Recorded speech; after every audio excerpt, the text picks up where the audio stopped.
ప్రతిసారి బయటికి వెళ్ళేటప్పుడు నాతో ఎందుకు గొడవ పడతావు బాచి? నా మూడ్ అంతా స్పాయిల్ అయిపోయింది. ఎవరే గొడవ స్టార్ట్ చేసింది, నువ్వా నేనా? అనవసరంగా నన్ను రెచ్చగొట్టి నాలో జంతువుని బయటికి రాని చెప్తున్నా. రాని పిల్లికి ఎవడు భయపడాడు ఇక్కడ.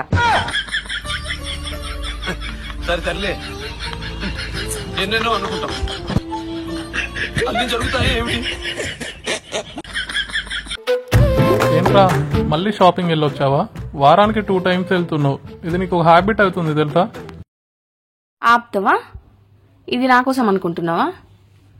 మీ అమ్మ కోసం కొన్నా. అమ్మకా? అసలు లాస్ట్ టైం మీ అమ్మకి షాపింగ్ ఎప్పుడు చేసినాం చెప్పు?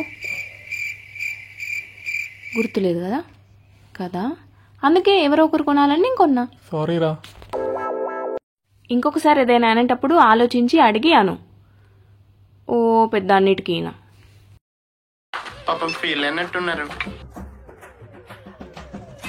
హలో అత్తయ్య, మీ ఫేవరెట్ కలర్ చెప్పరా? ఏం లేదు, శారీ తీసుకుంటున్నాను. ఓకే అత్తయ్య. చూసారా సార్ డబుల్ యాక్షన్. పాప ఈరోజు న్యూస్ చూసావా? ఏంటి? ఆస్ట్రేలియాలో ఒక రీసెర్చ్ జరిగిందంట. అందులో ఎవరైతే అమ్మాయిలు ఎక్కువ నిద్రపోతారో వాళ్ళకి హార్ట్ స్ట్రోక్, బీపీ వచ్చే ఛాన్సెస్ తక్కువ ఉన్నాయంట వాళ్ళ హస్బెండ్స్ కి. ఇందులో అలానే ఉంది మరి.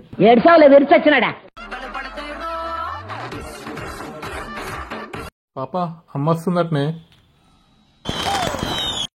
మామ వస్తుందా? ఏమండి మామకి chicken biryani, chicken fry, chicken 65, fish fry, fish soup, mutton fry ఇవన్నీ అంటే చాలా ఇష్టం అండి. బయటకు వెళ్ళి తీసుకురండి. ఏ పిచ్చి, వచ్చేది మా అమ్మనే, మీ అమ్మ కాదు.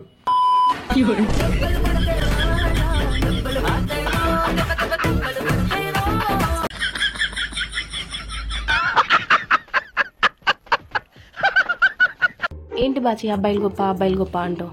అబ్బాయిలేంటి అమ్మాయిలేంటి ఇద్దరు ఈక్వలే. సరే అబ్బాయిలు గొప్ప అని నేను 4 ఎగ్జాంపుల్స్ ఇస్తా, వింటావా? ఏంటో ఎగ్జాంపుల్స్? నేను ఇదే షర్ట్ పైన 10 ఫంక్షన్లు తిరిగి వస్తాను, నువ్వు ఇదే శారీ కట్టుకొని 10 ఫంక్షన్కి వెళ్తావా?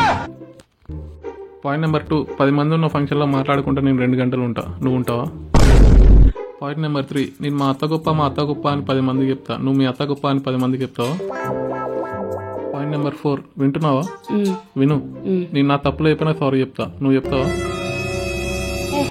నువ్వు నీ ఎగ్జాంపుల్స్ చూసారా నిజాలు చెప్తే ఎలా పారిపోయారా? ఎన్నెన్నో అనుకుంటాం, అన్ని జరుగుతాయి ఏమిటి?